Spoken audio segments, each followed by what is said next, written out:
பழனியை பொறுத்தளவில் முழுக்க முழுக்க ஆவின் நெய் தான் பயன்படுத்தப்படுகின்றது.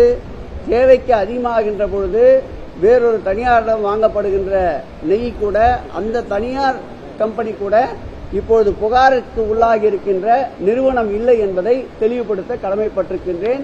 பஞ்சாமிர்தத்தை பொறுத்தளவில் முழுவதுமாக பக்தர்களுக்கு தரமாக வழங்கப்படுகிறது. திருக்கோயிலின் சார்பில் வழங்கப்படுகின்ற இலவச பஞ்சாமிர்தமும் தரமோடு வழங்கப்படுகிறது. கட்டணத்தோடு கூடிய பஞ்சாமிர்தமும் தரமோடு வழங்கப்படுகிறது.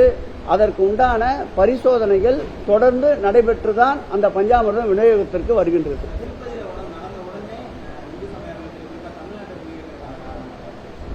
நிச்சயம் இந்த ஆட்சியை எப்படியாவது இறையன்பர்களுக்கு எதிரான ஆட்சி என்று திசை திருப்ப வேண்டும் என்று இந்த ஆட்சி ஏற்பட்ட நாள் முதல் கங்கணம் கட்டி செயல்பட்டுக் கொண்டிருக்கின்றார்கள்.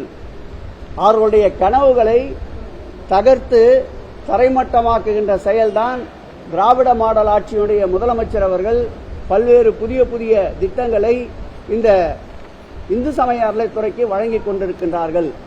அதன் ஒரு பிரிவுதான் இதுவரையில் இந்து சமய அறநிலைத்துறையின் வரலாற்றில் இல்லாத அளவிற்கு, ஏன் ஒன்றியத்திலே இல்லாத அளவிற்கு அனைத்துலக முருகர் பக்தர் மாநாடு என்ற ஒரு மாநாட்டை தமிழ் கூறும் நல்லுலகம் அனைவரும் போற்றி புகழ்கின்ற அளவிற்கு வரலாற்றில் இடம்பெறத்தக்க வகையில் இன்றைக்கு ஒரு அனைத்துலக முருகர் பக்தர் மாநாட்டை நடத்தி தமிழ் கடவுள் முருகனுக்கு பெருமை சேர்ப்பதோடு மட்டுமல்லாமல் முருகரை கடவுளாக, தமிழ் கடவுளை முருகரை வழிபடுகின்ற அனைவரும் இந்த ஆட்சியினுடைய முதலமைச்சரையும் இன்றைக்கு வாழ்த்துகின்ற ஒரு சூழல் ஏற்பட்டு இருக்கின்றது. இப்படிப்பட்ட சூழல்களை தவிர்க்க வேண்டும் என்பதற்காக, இப்படிப்பட்ட புகழுக்கு களங்கம் ஏற்படுத்த வேண்டும் என்பதற்காக எங்கு எந்த பிரச்சனை என்றாலும், தற்செயலாக நடந்த பிரச்சனை என்றாலும் அதை ஊதி பெரிதாகுவதற்கு ஒரு கூட்டம் அலைந்து கொண்டிருக்கின்றது. அவர்களுடைய அனைத்து கனவுகளும் தகர்க்கப்படும். அந்த கனவுகள் கனவுகளாகத்தான் இருக்கப்படுமே தவிர நினைவுகளாகுவதற்கு வாய்ப்பே தமிழகத்தில் இல்லை. 2022 வருஷத்துக்கு அப்புறம் திமுக புதிய அரங்காவலர் பொறுப்பேற்றப்படுவதால் பழனி பஞ்சாமிர்தம் தரங்கெட்டு போயிருக்குன்னு செல்வகுமார் சொல்லியிருக்கிறாரு. அவர் திமுக மேலே குற்றச்சாட்டு வச்சிருக்காரு, அரங்காவலர் மேலே குற்றச்சாட்டு வச்சிருக்காரு. யார் ஒரு செல்வகுமார்? இப்போ நீங்க வழக்கு தொடர்ந்துருக்கீங்களா? அவர் ஏதோ பதிவு போட்டிருக்காங்க, அந்த பேரை பார்த்தோன்னா வழக்கு தொடர்ந்துடும்.